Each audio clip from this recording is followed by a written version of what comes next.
자, 저희 제작진이 의원님하고 관련된 연관 키워드를 좀 모아봤다고 하는데요. 혹시 짐작가는 나한테 이런 연관 키워드가 있지 않을까 짐작되는 게 있으시다면 어떤 게 있으실까요? 굉장히 오랜 기간 동안 서점이 있었고요. 서점. 예, 도림천 있었고요. 네. 최근에는 삭발도 많이 올라와요. 지금 뭐 연관 키워드를 구체적으로 지금 말씀을 좀 해주셨는데. 저 가끔가다 가꽤 자주 네. 이렇게 뭐 네이버나 다음이나 구글에서 유정희를 검색을 해봐요. 네. 포털에. 네. 네. 그러면은 삭발 동영상이 제일 많이 올라오더라고요. 삭발 동영상. 굉장히 호기심이 가는 키워드입니다. 삭발 동영상. 자, 과연 어떤 키워드들이 있을지 확인해 보도록 하겠습니다. 역시나 말씀하셨던 도림천 똑순이. 여러 가지 키워드가 있는데요. 서점이다. 지금 뭐 탁구, 라이딩, 삭발 뭐 이런 거와 서점은 약간 거리감이 느껴지는데 저 키워드 어떤 내용을 담고 있습니까? 제가 서점을 지금 32년째 운영을 하고 있어요. 운영을 직접 하고 계신 거예요? 이제 서울대학교 앞에서 이제 인문사회과학 전문 서점이에요. 32년째 하고 있고 서점이 제 명의로 되어 있고 지금은 물론 제가 이제 이런 지역 사회와 봉사를 하느라고 이제 남편이 관리를 하고 있는데 또 명의는 제 명의고요. 역시 똑순입니다. 정확하게 선을 그을 건 선을 긋네요. 지금은 의정 활동 때문에 서점에 뭐 자주 나가지 못하지만 남편분이 나가 계시지만 명의는 내 명이다. 97년도에 제가 국가보안법으로 구속이 된 적이 있어요. 이적 표현물 판매 및 소지. 네, 그때 애들도 너무 어렸는데 막 애들도 울고 막 그래서 그 남영동 대고문실 1987에 나오잖아요. 그래서 그 남영동 대고문실에 붙잡혀 가서 고문도 당하고 구속되고 그랬었는데 그때 우리 서점을 이용했던 서울대 학생들이 서점 앞에 한 400명 정도 모여서 유정희를 석방하라. 그날 누나 석방하라. 또 있어요. 나도 잡아가라. 그때 너무 어처구니 없으니까요. 그렇게 막 몰려와서 시위를 했고 또 그 학생들의 일부가 한 200명 정도는 남영동 대공문실까지 와가지고 거기서도 또 시위하고 또 학생들 붙잡혀가고 그랬던 일이 있습니다.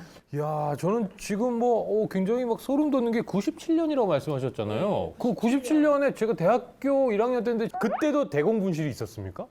남영동에 대공문실이 그때까지 있었어요? 네, 그때도 있었어요. 그때 좀 구체적으로 말씀드리면 방이 전체가 다 하얘요. 천장도 하얗고 벽도 하얗고 책상도 하얗고 욕조도 하얗고 이제 그런 데서 불 켜놓고 이제 취조 받고 이제 막 고문당하고 이제 그랬죠. 와, 대단하십니다. 완전 저는 옛날 얘기로만 생각을 했었는데 그 당시에도 그런 게 정말 농민 정부 시절인데 그런 어처구니 없는 사건이 있었어요.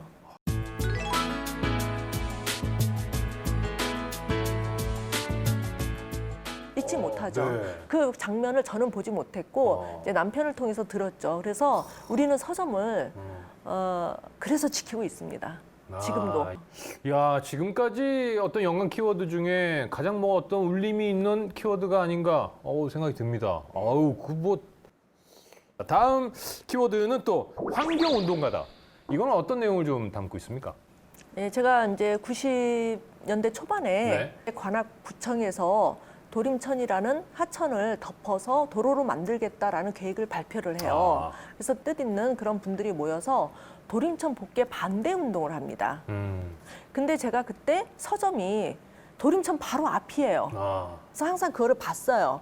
도로로 이렇게 만들어서 덮어버리는 게 중요한 게 아니고 자연 하천으로 남겨서 우리 후손들에게 물려주는 것이 가장 중요하다. 그래서 도림천 복개 반대 운동을 같이 했죠.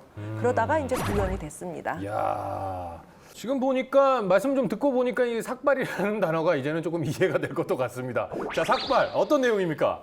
네, 저희 또 지역구에 경전철이 생겨요. 이제 신림선이에요. 주민들이 아무도 몰랐는데 신림선에 이제 대학동에 있는 정거장이 없어지고 딴 데로 이동을 해버린 거예요.